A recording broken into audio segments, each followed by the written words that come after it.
حضرت انس رضی اللہ تعالیٰ عنہ فرماتے ہیں کہ ایک آدمی نبی اکرم صلی اللہ علیہ وآلہ وسلم کی بارگاہ میں حاضر ہوا اور عرض کیا، یا رسول اللہ صلی اللہ علیہ وآلہ وسلم، مجھ پر حد لازم ہو گئی ہے۔ راوی کہتے ہیں نبی اکرم صلی اللہ علیہ وآلہ وسلم نے اس سے کوئی بات نہ پوچھی اور نماز کے لیے اقامت ہو گئی۔ نبی اکرم صلی اللہ علیہ وآلہ وسلم نے نماز پڑھائی۔ جب آپ صلی اللہ علیہ وآلہ وسلم نماز سے فارغ ہوئے تو اس آدمی نے پھر کہا، یا رسول اللہ صلی اللہ علیہ وآلہ وسلم، میں نے ایسا گناہ کیا ہے جس کی وجہ سے مجھ پر حد لازم ہو چکی ہے، اس لیے آپ اللہ تعالیٰ کے حکم کے مطابق مجھ پر حد نافذ فرمائیں۔ حضور صلی اللہ علیہ وآلہ وسلم نے فرمایا، کیا تم نے ہمارے ساتھ نماز پڑھی ہے؟ اس نے کہا، جی ہاں۔ آپ صلی اللہ علیہ وآلہ وسلم نے فرمایا، تیرے گناہ بخش دیے گئے ہیں۔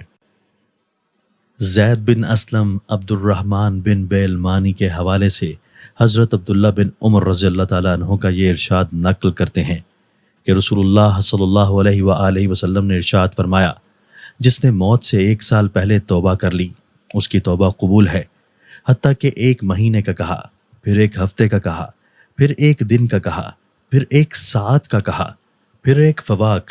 اونٹنی کو 1 بار دہنے کے بعد دوسری بار دہنے کے درمیان جو وقفہ ہوتا ہے، یا تھن سے دودھ نکالنے کے لیے مٹھی بیچنے سے مٹھی کھولنے تک کا وقت کا کہا۔ میں نے کہا، سبحان اللہ، کیا اللہ تعالیٰ نے یہ نہیں فرمایا؟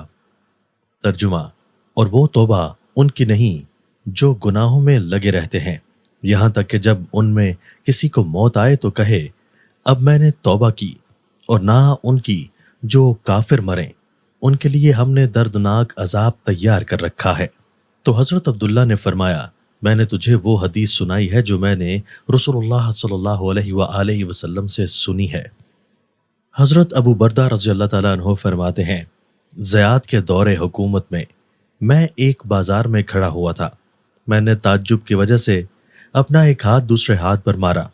ایک انصاری شخص، اس کے والد محترم صحابی رسول ہیں، نے کہا، اے ابو بردہ، تم کس بات پر تعجب کر رہے ہو؟ میں نے کہا، مجھے اس قوم پر تعجب ہو رہا ہے جس کا دین ایک ہے، جس کا نبی ایک ہے، جن کی دعوت ایک ہے، جن کا حج ایک ہے، جن کا جہاد ایک ہے، اور یہ سب ایک دوسرے کو قتل کرنا جائز سمجھتے ہیں۔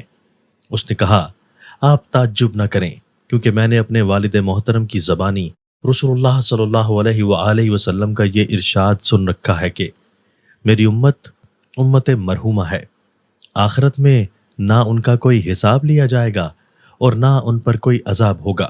ان کا عذاب قتل، زلزلے اور فتنے ہیں جو کہ دنیا ہی میں ان پر آ جائیں گے۔